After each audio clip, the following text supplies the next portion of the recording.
Eh bien, bonjour à tous. Et oui, c'est comme ça que commence ce 3e épisode dans le hamac. J'ai passé la nuit à Agen, sur les bords de Garonne. J'ai même pas mis de tarp parce qu'ils annonçaient ni de pluie ni du vent. Donc bon, j'étais plutôt bien. Le seul problème, c'était peut-être la rosée, mais il n'y en avait pas énormément d'humidité, donc ça va, j'étais quand même au chaud. Aujourd'hui, on part sur une étape de 160 km minimum. Si tout se passe bien, hein, si tout se passe mal, si j'arrive pas à appuyer sur les pédales, eh bien je ferai moins. Donc 160 km minimum pour rejoindre la ville de Terrasson sur quelque chose, je sais plus le nom exact, le nom complet. Je vais passer vers Sarlat. A priori c'est une belle petite ville et plein de petits coins sympas et surtout très perdus. En tout cas le réveil avec les oiseaux est plutôt pas désagréable. Petite vue sur la Garonne. Il est 7h, je me suis levé un petit peu plus tôt, j'ai pas énormément de choses à ranger. Je vais juste remettre les fringues que j'ai lavées avant-hier sur la première étape. Je pense qu'ils sont encore un petit peu mouillés, donc ça pour le coup ça va être assez désagréable. Mais bon, ça fait partie des joies du bikepacking, remettre des habits pas totalement secs. Bon allez, en route, mauvaise troupe. Et puis bah c'est parti quoi. Alors sur la carte que j'utilise pour me repérer, j'ai repéré une petite grotte. Et en fait je croyais que c'était une petite grotte, mais il y a carrément un panneau. Derrière moi il y a un bâtiment et tout. Je pense qu'en été c'est ouvert. Là c'est complètement à l'abandon. C'est assez étrange. Mais en tout cas il y a des escaliers qui mènent à une grotte. Donc je vais aller visiter tout ça. Ça peut être plutôt sympa. Il n'y a vraiment personne. Donc je vais voir ce que ça donne. Je vais laisser mon vélo ici. Puis bah je vais voir ce que ça donne.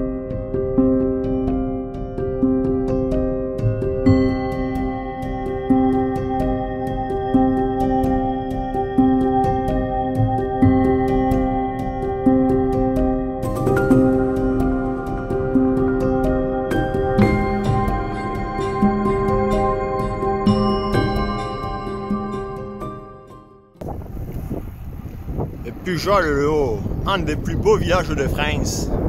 Ah chérie, c'est beau.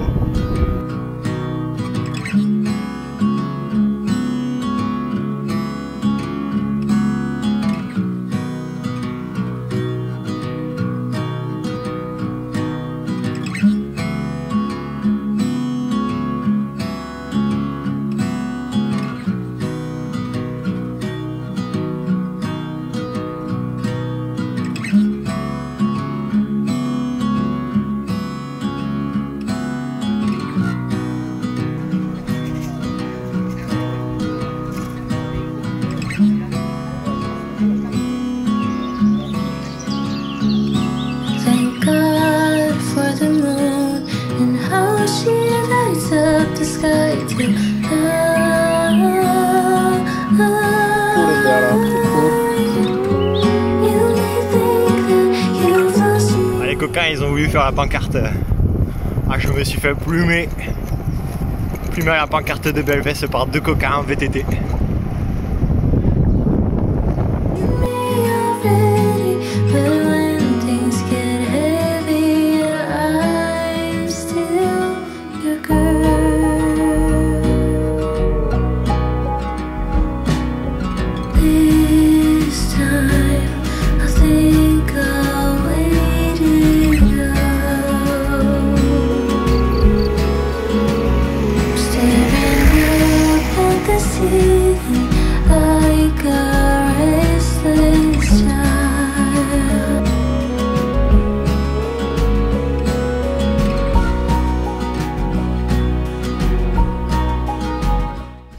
J'étais en train de me dire que j'ai pas trop parlé dans cette vidéo, voire même pas du tout à part ce matin. En fait les paysages que tu traverses entre Agen et puis là Sarlat, c'est vraiment dingue, c'est vraiment juste monter, descendre, etc. Donc il n'y a pas le temps de s'ennuyer. Et pour le coup c'est vraiment un endroit que je conseille à faire en bikepacking. Alors bon c'est vrai, il faut s'employer un petit peu, ça monte un petit peu. Là pour vous donner une idée, je suis à 1600 mètres de dénivelé pour 135 km. Bon, ça commence à faire, faut pouvoir les faire aussi. Mais ça vaut vraiment le coup dans le sens où le Périgord, l'endroit que je traverse actuellement, là près de Sarlat, la Dordogne, etc. C'est vraiment chouette parce qu'il y a plein de petits villages qui sont classés parmi les plus beaux villages de France. Mais franchement, en venant ici, vous êtes sûr de ne pas vous tromper. vous êtes sûr de trouver des petits coins sympas, vraiment perdus au milieu de rien, avec des petits points de vue plutôt sympathiques, et puis surtout une nature où il y a quasiment personne. Vous croiserez très peu de voitures sur les petites routes, et ça c'est plutôt agréable quand on est en bikepacking. Et puis il y a surtout la chaleur et le soleil. Là, pour vous dire, il fait 23 degrés pour un mois d'avril, ce qui est très chaud.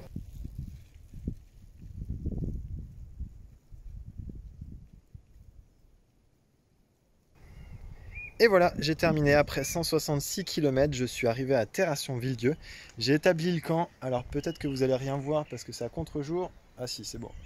J'ai étendu mon linge, j'ai étendu juste le hamac. J'aurais pas besoin de tarpe pour cette nuit parce qu'ils annoncent pas de pluie, ils annoncent pas énormément de vent. Donc ici je suis plutôt au calme, je suis vraiment juste à côté d'un cimetière où j'ai un point d'eau qui est genre juste derrière le mur là. Donc c'est très pratique pour se laver, pour faire à manger et surtout pour faire la cuisine et la vaisselle à la fois.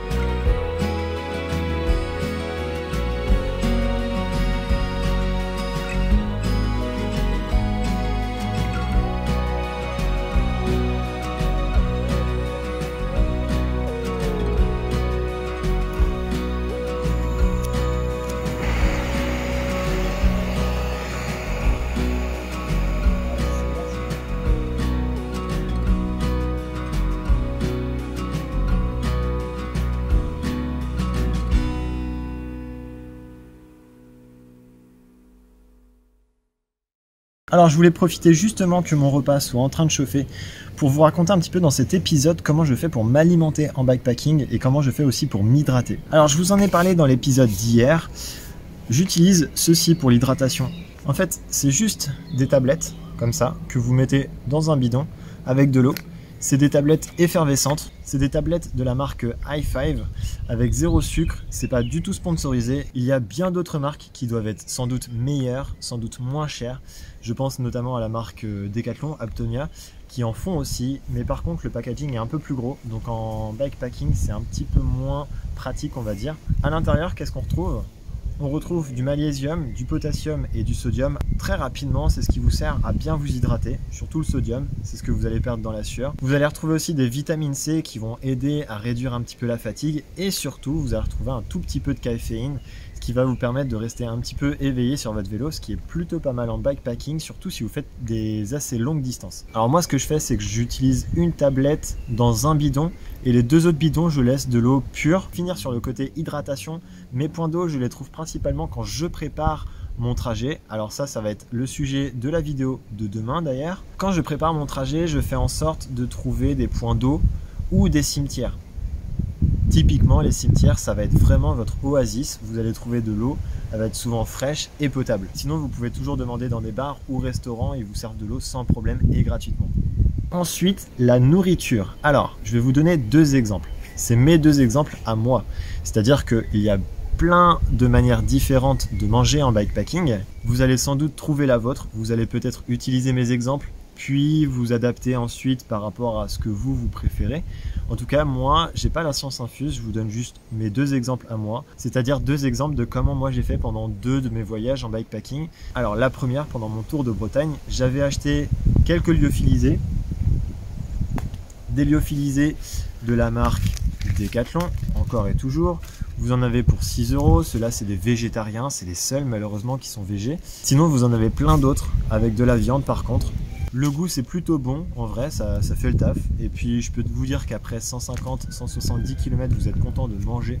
Peu importe ce qui passe dans votre estomac, vous serez content de le manger. Et sinon, pour le matin, j'opte pour du muesli chocolat. C'est ce qu'il y a de plus calorique de la marque Decathlon aussi. Là, je crois que vous êtes à 3,50 €, 4 € grand maximum.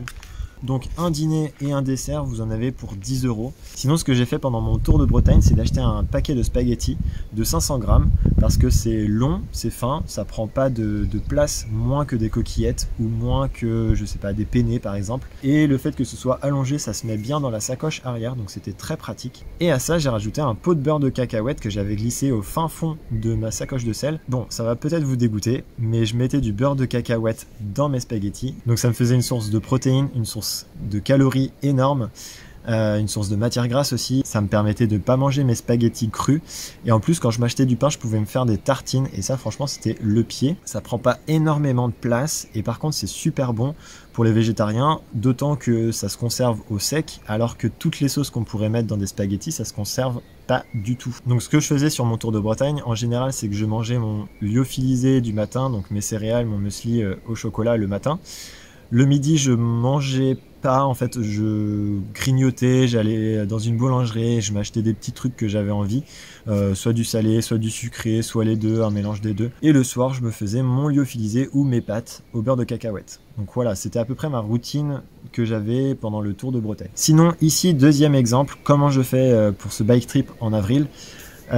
Pour l'instant, je n'ai pas utilisé de lyophilisé, enfin juste un quand j'étais au fin fond de la montagne le matin.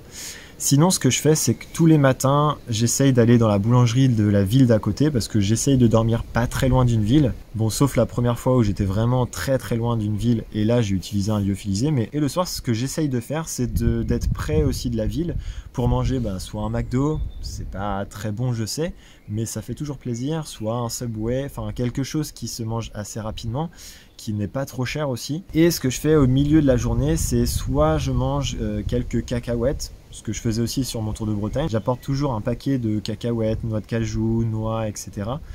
Pareil, c'est très calorique. Il y a beaucoup de matière grasse, il y a un petit peu de sel aussi. Et c'est bourré de protéines, donc c'est vachement bon en petits snacks comme ça. Sinon, vous avez toujours la possibilité d'avoir des barres de céréales. Et comme sur mon Tour de Bretagne, ici sur ce bike trip en avril, ce que je fais, c'est que je m'arrête à 2 boulangeries pendant mon trajet. En général, j'essaye de m'arrêter toutes les 3 à 4 heures. Je me fais une grosse pause au milieu où j'essaye de m'acheter du sucré et du salé vers à peu près 1 heure. Et sinon, je m'arrête quand j'ai faim. Je trouve une boulangerie et je me prends 2-3 petits trucs à grignoter. Ça peut être des cookies, ça peut être des pains au chocolat, des trucs comme ça. C'est de la nourriture qui a priori est pas très saine. En vrai, ça aide surtout le mental parce que je peux vous dire que vous avez surtout besoin de mental plus que du physique et surtout plus de bien manger ou manger healthy. Donc ça fait du bien à la tête et du coup ce qui fait du bien à la tête fait du bien aussi pour le reste du corps. Donc voilà, c'était mes 2 exemples pour s'alimenter et aussi mes petits conseils pour s'hydrater.